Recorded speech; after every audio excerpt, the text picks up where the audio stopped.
और बीजेपी के प्रदेश अध्यक्ष बाबूलाल मरांडी प्रेस वार्ता को संबोधित कर रहे हैं। आइए सुनते हैं। और सनातनी के जो दिल है बिल्कुल प्रफुल्लित था, सब जगह पर बड़ी खुशी थी, बड़ी उमंग था। तो स्वाभाविक रूप से आज बनता है कि आप सबको पार्टी की ओर से बहुत बहुत बधाई है। आप सब ने भी काफी मेहनत किया और आज आप सबको मैंने इस प्रेस कॉन्फ्रेंस में बुलाए थे। आप सब लोग देख रहे हो कि झारखंड में हेमंत सोरेन के नेतृत्व में कांग्रेस राजद इस गठबंधन की सरकार चल रही है। और अगर हम ये कहें कि इस पार्टी का, चाहे कांग्रेस पार्टी हो, चाहे वो राष्ट्रीय जनता दल हो या जेएमएम हो, इसका नाता करप्शन के साथ, भ्रष्टाचार के साथ जुड़ा हुआ है। इसको वर्णन करने की कोई बहुत जरूरत नहीं है, लेकिन करप्शन से बचने के लिए लोग तरह तरह के लोग उपक्रम अपनाते हैं और जांच से लोग किस प्रकार से भागते हैं और उल्टे ये लोग आरोप बीजेपी पर लगाते हैं, केंद्र सरकार पर आरोप लगाते हैं, बीजेपी के नेताओं के ऊपर आरोप लगाते हैं, लेकिन जांच से कोई सामना नहीं करना चाहते, उसे कहीं बाएं दाएं करते रहते हैं। आप सब लोगों के संज्ञान में आया ही है बातें। कुछ 2 दिन पहले आप सबने देखा, क्या कहते हैं, 2 दिन नहीं, कल का ही तारीख है, कल महत्वपूर्ण तारीख था। जैसे एक तो हमने कहा कि अयोध्या में भगवान राम की जन्मभूमि पर मंदिर बना और उसके प्राण प्रतिष्ठा के कार्यक्रम था। देश के प्रधानमंत्री नरेंद्र मोदी जी के हाथों यह संपन्न हुआ। दूसरी ओर कल ही यानी सुप्रीम कोर्ट का एक बड़ा जजमेंट भी आया। ये सुप्रीम कोर्ट का है, हाई कोर्ट का, दिल्ली हाई कोर्ट का। और दिल्ली हाई कोर्ट का जजमेंट क्या था, आपके जानकारी के लिए, कि 2020 में ही गोड्डा के सांसद निशिकांत दुबे जी है, उन्होंने लोकपाल को एक शिकायत पत्र दायर किया था हेमंत सोरेन या शिबू सोरेन, उनके परिवार के बारे में। लोगों ने किस प्रकार के चल अचल संपत्ति को अर्जित किया है, नामी बेनामी संपत्ति। और लोकपाल से उन्होंने अर्जी दाखिल किया था और ने कहा था कि इन सारे मामलों की जांच होनी चाहिए, क्योंकि आप सबको पता है कि लोकपाल के गठन ही करप्शन को समाप्त करने के लिए हुआ है। क्योंकि राजनीतिक क्षेत्र में अगर करप्शन बढ़ेगी, नेता अगर उस करप्शन में लिप्त होंगे, तो देश की जनता का लोकतंत्र के प्रति, लोकतंत्र से विश्वास उठ जाएगी। कि लोकतंत्र के लिए बड़ा खतरा है। और इसलिए उस समय सबने महसूस किया था कि आप सबको याद होगा कि अन्ना हजारे का उस आंदोलन को, कि देश में एक लोकपाल होना चाहिए और लोकपाल हो ताकि उसके दायरे में सब लोग आएंगे और करप्शन के जहां कहीं भी हो तो उनका काम होगा कि उसको जांच करें। तो उसी जांच को लेकर के ही गोड्डा के सांसद ने, श्री निशिकांत दुबे जी ने फिर लोकपाल को लिखित में दिया था। फिर उनका अपना जो भी प्रक्रिया होता है, उन्होंने फिर उस प्रक्रिया के तहत सरकार करे शिबू सोरेन के परिवार को बार बार नोटिस किया, नोटिस का जवाब, और फिर जो उनका प्रिलिमिनरी जो जांच होता है वो सब भी उन्होंने लोकपाल ने कराया। और उसके तहत जब इस परिवार से पूछताछ की गई, पूछताछ के लिए इनको नोटिस जब दिया गया, तो फिर इन्होंने क्या किया, मामला को हाई कोर्ट में पहुंचा दिया। क्योंकि मामला दिल्ली का था, लोकपाल का मुख्यालय दिल्ली है, तो दिल्ली के हाई कोर्ट में, ताकि मामला को लटका करके ना उसको खारिज करने के लिए उन्होंने दिल्ली के हाई कोर्ट में मामला को डाला। अब ये आश्चर्य होता है कि व्यक्ति एक और कहता है कि भाई हमने कोई गड़बड़ नहीं किया है, हमें फंसाया जा रहा है, तो फिर आपने गड़बड़ नहीं किया तो फिर आप भाग क्यों रहे हैं? आज जो क्या बोलते हैं, जांच को रोकवाने की आप प्रयास क्यों कर रहे हैं? आप जांच को फेस करिए, उसके सामने आप हाजिर होइए और अपना उन सारे सवालों का जवाब दीजिए। लेकिन वो नहीं, उन्होंने क्या करते हैं कि भाई उस मामले को अनावश्यक रूप से अदालत में जाकर के उसको खींचना, उसको जितना डिले किया जा सकता है। और उन्होंने भी बड़ा हास्यास्पद है कि तर्क क्या देते हैं कि मामला पुराना है, 6-7 साल हो गया, इसलिए वो जांच का कोई मतलब नहीं रह जाता है। भाई ये तो अजीब स्थिति है। कौन सा वो परंपरा को विकसित करना चाहते हैं? अगर कोई 5 साल पहले चोरी करे और चोर पकड़ा जाए तो क्या वो कहेंगे कि भाई 5 साल पहले ये तो चोरी हुआ था, कि आज पकड़ में आया इसलिए हमें छोड़ दिया जाए? भाई इस प्रकार की ये जो परंपरा को सेट करना चाहता है वो राज्य के लिए भी अच्छा नहीं है, लोकतंत्र के लिए भी अच्छा नहीं है। तो इन्होंने इसको कह करके इन्होंने अदालत में मामला को ले गया कि भाई इसका कोई मतलब नहीं होता है, इसको खारिज कर देना चाहिए। तो आप इस मामले को ये सोच सकते हो कि भाई किस प्रकार से ये सरकार या हेमंत सोरेन जी या उनके परिवार या सरकार में जो लोग आज बैठे हुए हैं वो लोग मामले को किस प्रकार से लटकाने की लोग कोशिश कर रहे हैं, और इसका जो दुष्परिणाम क्या होगा वो किसी से छुपा हुआ नहीं है।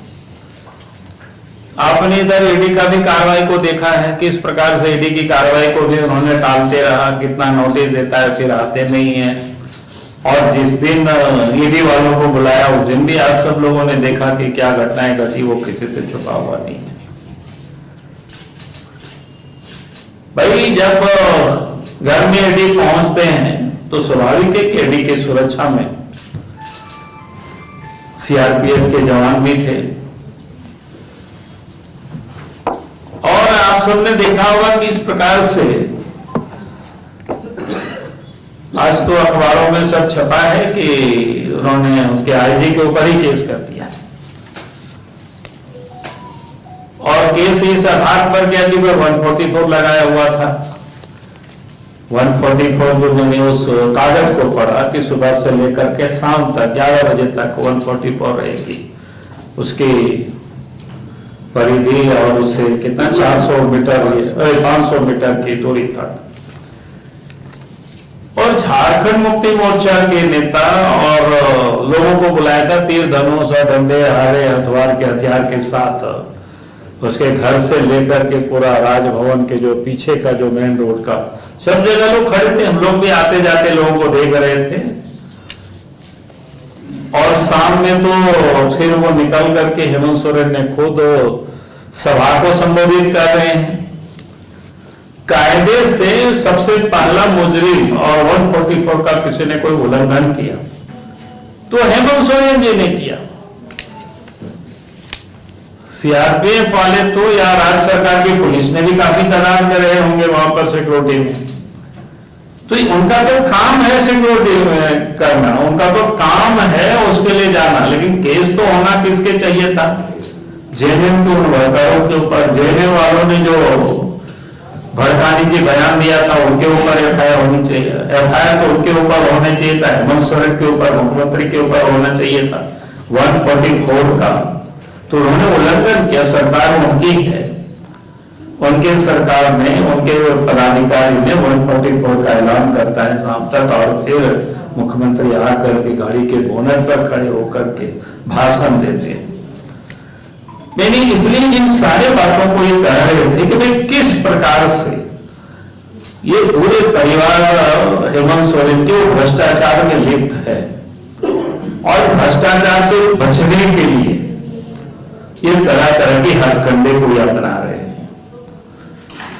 और इसलिए मैं कहूंगा कि ये भ्रष्टाचार से बच नहीं सकते हैं, चाहे वो कितनों भी कोशिश करें। जब तक एक एक भ्रष्टाचारियों को कि सही जगह तक हम लोग नहीं पहुंचा देते हैं, तब तक आंदोलन जारी रहेगी और संघर्ष जारी रहेगा। अगर भ्रष्टाचारी इसी प्रकार से घूमते रहेंगे, भ्रष्टाचारी इसी प्रकार की सत्ता पर बैठे रहेंगे, तो फिर हमें लोकतंत्र भी कमजोर होगा और लोकतंत्र पर से लोगों के विश्वास भी उठ जाएंगे। इसलिए जिन लोगों ने भ्रष्टाचार किया है, जिन लोगों ने जनता की गाढ़ी कमाई का पैसा को लूटा है, जिन लोगों ने कानून का दुरुपयोग किया है, वैसे सभी लोगों को सजा मिलनी चाहिए और उन सभी लोगों को सजा दिलाने तक भारतीय जनता पार्टी लड़ते रहेगी, आवाज उठाते रहेगी, संघर्ष करते रहेगी और हमें पूरा विश्वास है एक दिन सबको जहां जगह है होटवार वहां जाना ही पड़ेगा। और चूंकि लोकपाल का मामला है, उसमें तो उस पूरे मामले को सीबीआई से जांच होना है और इसलिए वो बचने की कोशिश करते हैं। सीबीआई से जांच होगी तो किस प्रकार से इन लोगों ने अवैध संपत्ति अर्जित करने के जो रास्ता अपनाया है, चाहे वो शेल कंपनी का गठन हो, चाहे उनके साथ अमित अग्रवाल का किस प्रकार से संबंध है, व्यवसायिक संबंध है, किस प्रकार से सारी चीजें आ जाएंगी। और इसीलिए वो जांच ना हो, इसलिए वो अदालत की दरवाजा बार बार खटखटाते हैं। और अब तो मैं कहूंगा कि दिल्ली के हाई कोर्ट ने बड़ी अच्छी जजमेंट दिया, भले देर हुआ लेकिन उनका जजमेंट आया। हम उस जजमेंट की हम प्रशंसा करते हैं, क्योंकि उन्होंने एक अच्छा जिसको कह सकते हैं जजमेंट दिया है, ताकि देश में जो भ्रष्ट लोग हैं, जो लोग भ्रष्टाचार में जो लोग लिप्त है, वो फिर इस प्रकार से बचने के लिए कोई जो साहस नहीं कर पाएंगे। और मुझे लगता है कि आज जो विषय था हमारी ओर से बहुत बड़ा मुद्दा है, इसलिए मुझे लगा कि मैं आप सब लोगों के साथ इस बात को मैं समझ रखूं। और मैं फिर से हेमंत सोरेन जी को कहूंगा कि भाई जांच में आप बाधा मत डालिए, जांच में आप सहयोग करिए। आपको बुलाते हैं तो आप उसमें हाजिर होइए, जाइए। अगर आपने गड़बड़ नहीं किया है तो फिर डर किस बात की है। लेकिन यहाँ तो लगता है कि लोग खुद इतनी गड़बड़ी में, जिसको बोलते हैं कि अखंड डूबे हुए लगता है भ्रष्टाचार में है, अब उनके पास उसका कोई जवाब नहीं लगता है कि इसलिए वो बाएं न करके वो भागने की कोशिश करें। कब तक भागेंगे?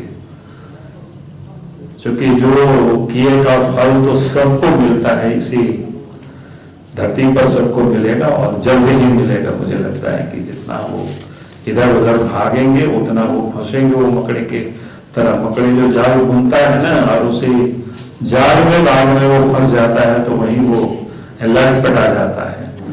तो लगता है कि हेमंत सोरेन जी भी वैसे ही वो लटपटा रहे अपने ही बुने हुए जाल में। बहुत बहुत धन्यवाद।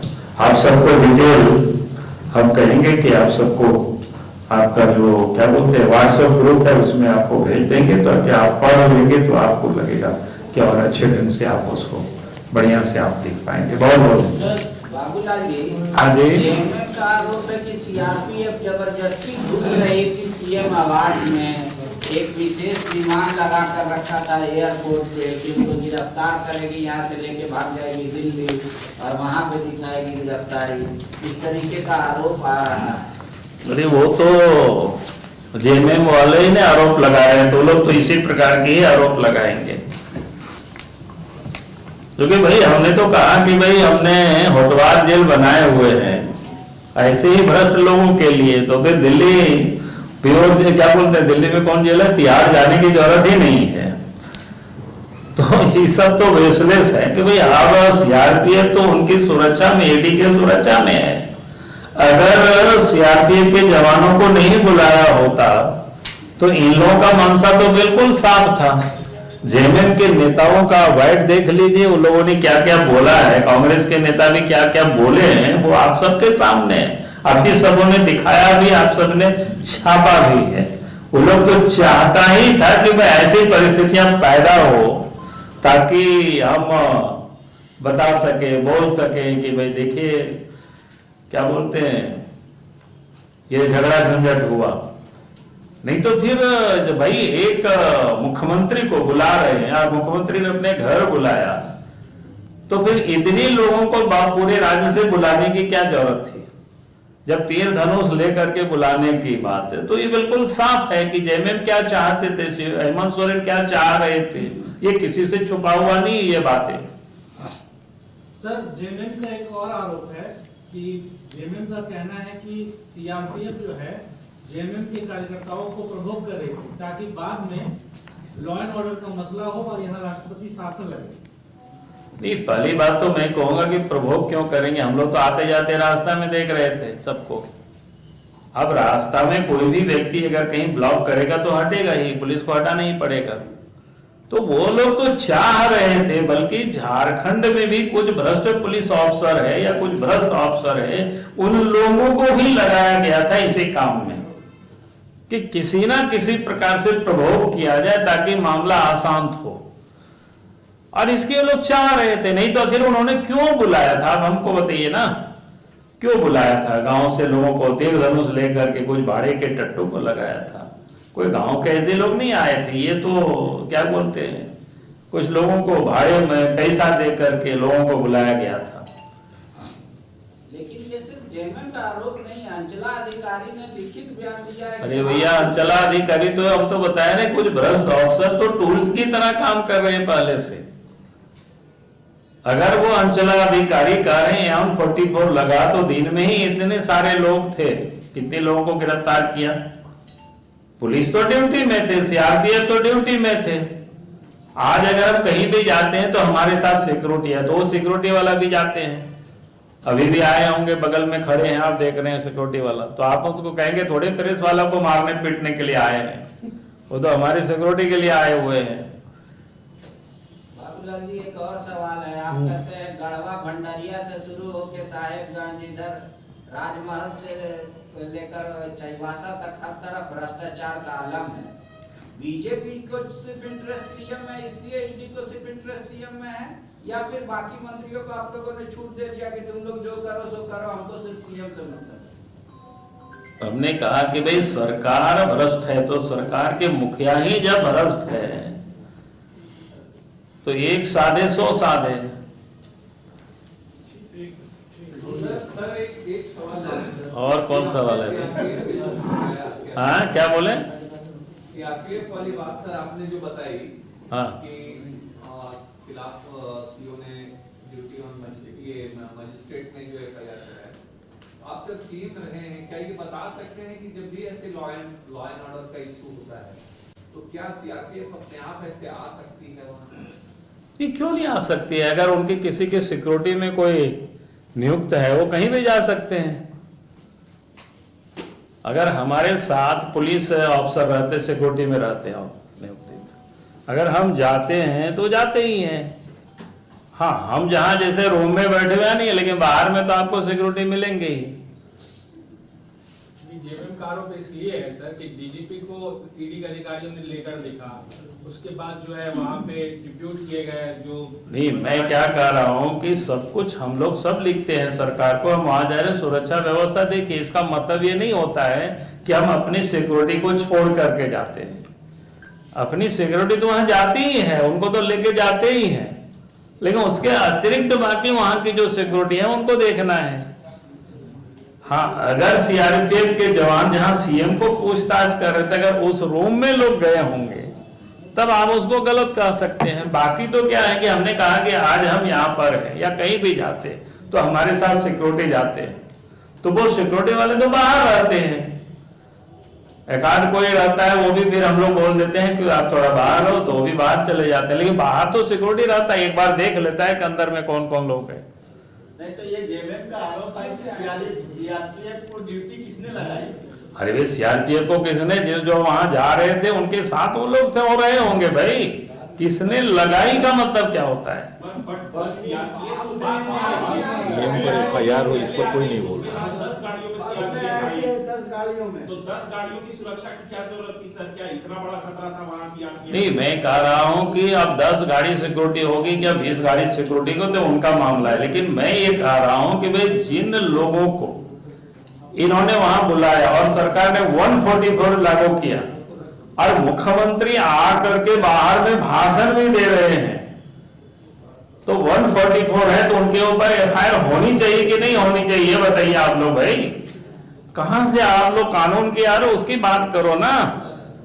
अब सिक्योरिटी में तो किसी के साथ 100 भी चलेंगे।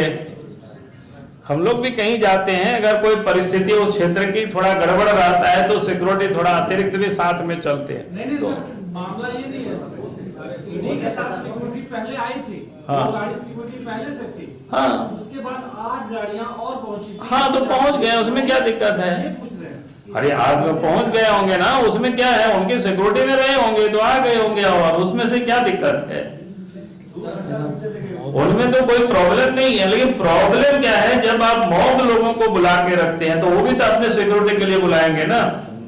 ये कहाँ हुई है सर? में आप अगर हेमंत सोरेन जी ने पहले, इन लोगों ने भाषण 1-2 दिन पहले से चल रहा है, धरना प्रदर्शन कर रहे हैं, तो स्वाभाविक है कोई जाएंगे वहां पूछताछ के लिए तो अपने साथ सिक्योरिटी लेकर के जाएंगे। इसका मतलब तो ये अर्थ साफ होता है, अगर वो कम सिक्योरिटी लेकर के जाते तो बंगाल की तरह आप हमला कर देते, क्योंकि वो तो आपको देख करके लगा कि भाई सिक्योरिटी इतना अधिक है, यहाँ अगर हमला कर दिए तो उल्टा लेनी की देनी पड़ सकता है।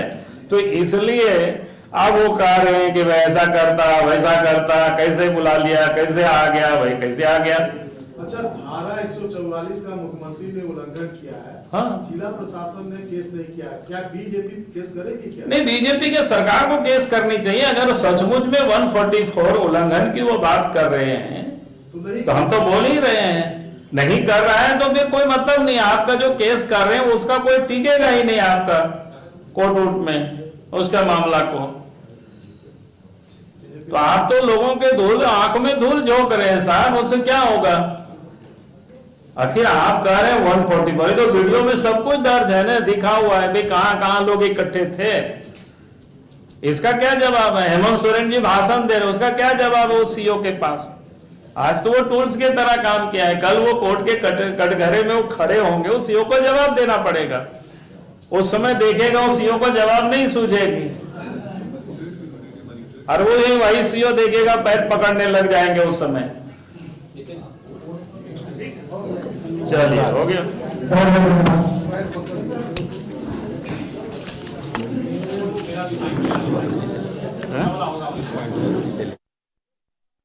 तो आपने अब बीजेपी के प्रदेश अध्यक्ष बाबूलाल मरांडी का ये बयान सुना है। इन तमाम मामलों को लेकर उन्होंने अपने बयान सामने रखे और सबसे पहले तो उन्होंने अयोध्या में श्री प्रभु रामलला की प्राण प्रतिष्ठा को लेकर तमाम देशवासियों को शुभकामनाएं दी और उन्होंने कहा कि आज सनातनियों का दिल प्रफुल्लित है। लेकिन उसके बाद जो उन्होंने ईडी की ऐसा पूरे कार्रवाई को लेकर बयान देना शुरू किया, एक के बाद एक उन्होंने हमला मुख्यमंत्री हेमंत सोरेन पर किया है और साथ ही साथ उन्होंने ये भी कहा है कि झारखंड के सीएम के नेतृत्व में गठबंधन की सरकार चल रही है और सभी पार्टियों के नेता भी जो है वो भ्रष्टाचार में संलिप्त है। तो ये बयान उनकी ओर से सामने आया। इसके अलावा भी उन्होंने कई ऐसे बड़े आरोप जो है वो लगाए, क्योंकि जिस तरीके से हमने इसके पहले देखा कि 144 धारा के उल्लंघन के मामले में सीआरपीएफ के कमांडेंट पर भी जो है एफआईआर दर्ज कराई गई है। इसको लेकर भी बाबूलाल मरांडी ने बयान दिया और कहा कि यदि उन पर एफआईआर दर्ज हुआ है तो सबसे पहले तो मुख्यमंत्री हेमंत सोरेन पर एफआईआर दर्ज होना चाहिए, क्योंकि सीएम ने खुद सभा को संबोधित किया। कायदे से सीएम ने उल्लंघन किया है तो वह अगर किसी ने उल्लंघन किया है तो वो सीएम है।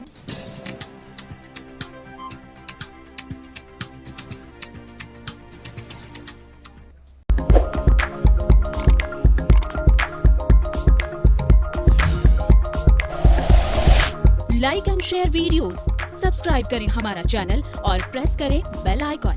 न्यूज़ 11 भारत, सच है तो दिखेगा।